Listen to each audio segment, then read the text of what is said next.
장기 전세에서 일반 분양으로 전환되는 아파트들에 대해서 알아보도록 하겠습니다.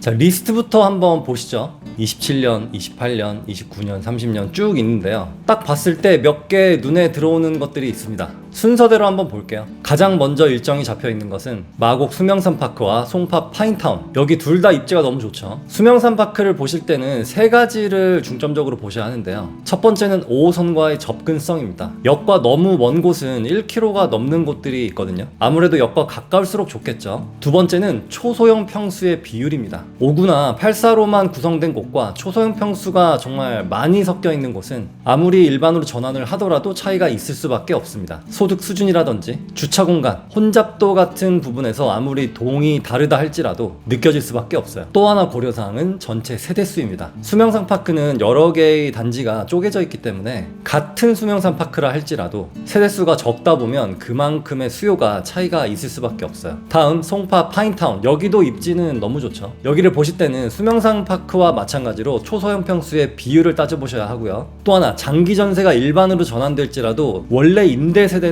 그냥 남아있어요. 그 임대 세대의 비율도 같이 보셔야 합니다. 장기 전세가 일반 분양으로 전환되었음에도 불구하고 임대 세대가 아직도 많이 남아있다. 그러면 매수자 입장에서는 이거 매수를 꺼릴 수밖에 없어요. 28년에는 은평지구가 있는데요. 여기는 구파발역과 멀어지면 멀어질수록 시세가 정말 뚝뚝뚝 떨어집니다. 마곡 수명산파크나 송파 파인타운은 여기랑 좀 멀어도 그 하락폭이 적어요. 근데 이 은평지구는 차이가 많이 납니다. 이유는 수명산파크와 송파 파인타운은 지하철이 꼭 없더라도 근거리에 일자리들이 많기 때문에 차나 버스로도 금방 갈 수 있거든요. 근데 여기는 지하철을 타지 않고 차를 타고 가게 되면은 도로가 상당히 막히는 구간입니다. 그래서 이 3호선이 생명줄 역할을 하기 때문이에요. 다음 2029년에 예정되어 있는 강동구에 있는 강일 리버파크. 매수자분들이 여기를 하남 미사신도시와 고민을 많이 합니다. 주소도 여기가 서울인데 여기가 당연히 더 좋은 거 아니야? 라고 생각할 수 있지만 이 강일 리버파크가 임대가 꽤나 되기 때문인데요. 여기를 보실 때도 역시나 5호선과 9호선 접근성을 보셔야 하는데 9호선이 일단 샘터공원역까지 공사 중이긴 한데요. 이게 왕수까지 이어지는 5단계는 2026년 내년 착공이긴 하나 이게 실제로 착공을 할지 미뤄질지는 지켜봐야 합니다. 몇 년도에 착공한다 해놓고 미뤄진 곳들이 한두 노선이 아니기 때문이에요. 2031년 개통이 목표라고 해놓고 이게 2041년이 될지 2051년이 될지는 모르는 일입니다. 따라서 지하철을 보실 때는 착공하고 들어가도 전혀 늦지 않아요.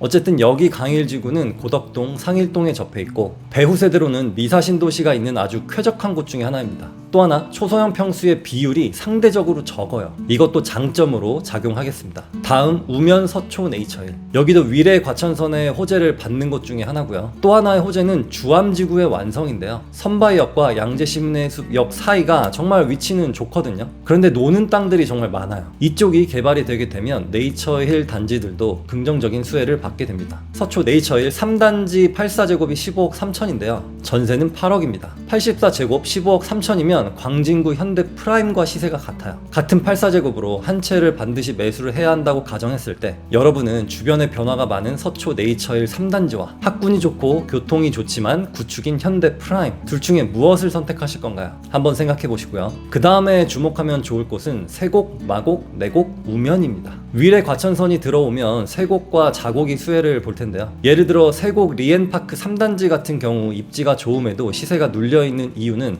363세대 중에 60세대만 일반 세대예요. 그리고 그 중에 199세대가 장기 전세입니다. 이 199세대가 일반으로 다 전환이 된다면 363세대 중에 259세대가 일반 세대가 되는 건데요. 그러면 괜찮죠? 그리고 여기는 초소형 평수가 없습니다. 이렇게 지하철 연장 호재까지 품고 있고 너무 괜찮죠? 하지만 위례 과천선도 지금 뉴스에서는 막 조만간 한다고 하지만 언제 될지는 아무도 모릅니다. 또 하나 장기 전세는 20년이 지나야 일반 분양이기 때문에 20년 차라는 뜻이에요. 그만큼 연식이 되었다는 의미입니다.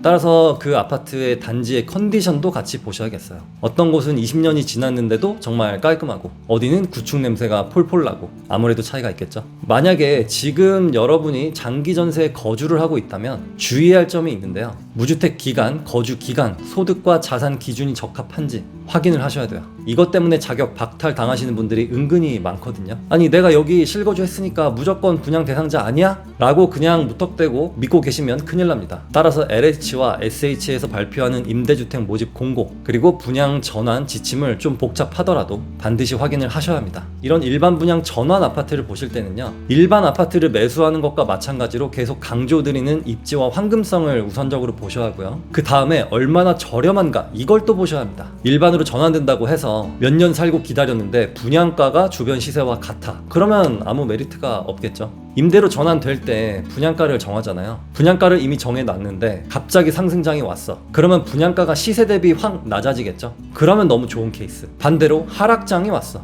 그러면 분양가가 시세보다 높은 경우가 발생해요. 이런 리스크도 있다는 점 알고 계시면 좋겠습니다. 장기 전세 때문에 시세가 눌려있던 곳들을 보실 때는 입지는 기본이고 초소형 평수의 비율, 남아있는 임대 세대의 비율, 또 전체 세대수 이런 것들을 같이 꼼꼼하게 비교하시기를 바랍니다. 오늘은 여기까지. 감사합니다.